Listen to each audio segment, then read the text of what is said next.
అది రన్నింగ్లో ఉంది కదా, అది రన్నింగ్లో ఉంది, రన్నింగ్లో చూస్తున్నాం.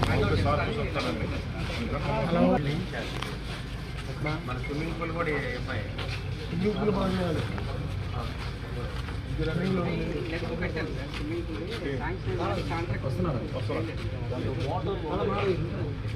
తీసుకున్నా అన్నారు రోడ్ లాగేసి ఒక సప్తాహం 3 లైన్లు ఉండాలి. 1 2 3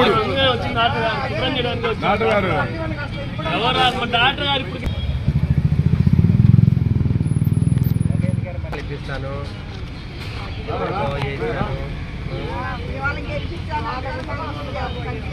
చదువు చేపిస్తాము, బాగా చేపి ఉద్యోగాలు ఇప్పిస్తాము. మా ఒకసారి ఇటు తిరగమ్మా, మా ఒకసారి ఇటు తిరగండి పక్కన.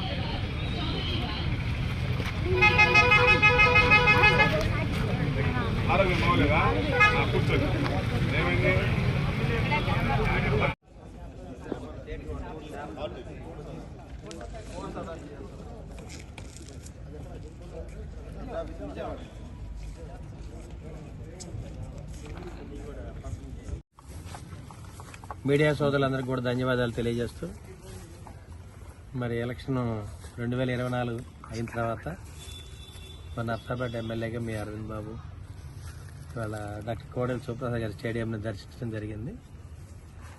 మరి 5 ఏళ్లుగా పాటుపడిన ఈ స్టేడియం, మరి ఇక్కడ ఉన్న కమిషనర్ గారు కానీ, మరి తెలుగుదేశం పార్టీ నాయకులు అందరూ కూడా, జనసేన బీజేపీ వాళ్ళు కూడా రావడం జరిగింది. ఈ స్టేడియాన్ని దగ్గరుండి బాగు చేయించుకోవడం అనేది మన కర్తవ్యం. మరి దాన్ని కమిషనర్ గారికి చెప్పడం జరిగింది. మరి రాష్ట్రంలో ఉన్న మంచి స్టేడియం ఇది. డాక్టర్ కోడెల గారు ఇది ఆయన బ్రెయిన్ చైల్డ్, దగ్గరుండి దీన్ని కట్టించుకోవడం జరిగింది. మరి ఇక్కడున్న వాకింగ్ ట్రాక్ కానీ, జిమ్ కానీ, అదేవిధంగా క్రికెట్ స్టేడియం ఉంది, అదేవిధంగా వాలీబాల్ స్టేడియం ఉంది. మరి ఇక్కడ చూస్తే మరి స్విమ్మింగ్ పూల్ ఒకటి ఉంది. స్విమ్మింగ్ పూల్ దాదాపు 4-5 ఏళ్ల నుంచి కూడా పాడుపడిపోయింది. మరి ఇంత మంచి స్టేడియాన్ని బాగు చేసుకోవాలన్న బాధ్యత మనకుంది కాబట్టి, మరి పార్టీ సీనియర్ నాయకులు, కార్యకర్తలు, అదేవిధంగా కమిషనర్ గారు వాళ్ళందరూ కూడా రావటం జరిగింది. తప్పనిసరిగా ఈ స్టేడియంని మరి కోడెల డాక్టర్ గారు ఉన్నప్పుడు ఏ విధంగా ఉందో దాన్ని అదేవిధంగా చక్కగా బాగు చేస్తాము. వాకింగ్ ట్రాక్ కానీ, మరి ఇక్కడ వాకర్స్ అందరూ కూడా ఎంతో సంతోషంగా వాకింగ్ చేసుకోవడానికి వీలుగా చేసి పెడతాము. అన్ని సదుపాయాలు దగ్గరుండి ఏర్పాటు చేస్తామని మీడియా మాకు తెలియజేస్తున్నాము. మరి అదేవిధంగా ఈ వైసీపీ ప్రభుత్వాన్ని రాక్షస ప్రభుత్వాన్ని ఎందుకనేవాళ్ళం అంటే, ఈ విధంగా పాడైపోయిన ప్రతి వ్యవస్థను కూడా మనం బాగు చేసుకోవాలి పరిస్థితి వాళ్ళు ఉంది. మరి వాళ్ళు చూస్తే మరి స్టేడియాన్ని బాగు చేసుకోవాలి పరిస్థితి ఉంది. మరి ఇరిగేషన్లో మరి కాలువలన్నీ బాగు చేసుకోవాలి, మేజర్ ఇరిగేషన్ ప్రాజెక్ట్స్ అన్నీ కూడా, మరి వ్యవస్థలన్నీ బాగు చేసుకోవాలంటే కనీసం 6 నెలల నుంచి సంవత్సరం పడుతుంది. మరి వీటన్నిటి కూడా బడ్జెట్ కావాలి. తప్పనిసరిగా ఏదో విధంగా బడ్జెట్ రైజ్ చేయించి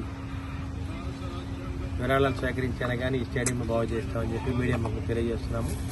మరి దీనికి మరి మున్సిపల్ కమిషనర్ గారిని దగ్గరుండి మరి శ్రద్ధతో దీన్ని బాగు చేయమని మేము కోరుతూ ఉన్నాము.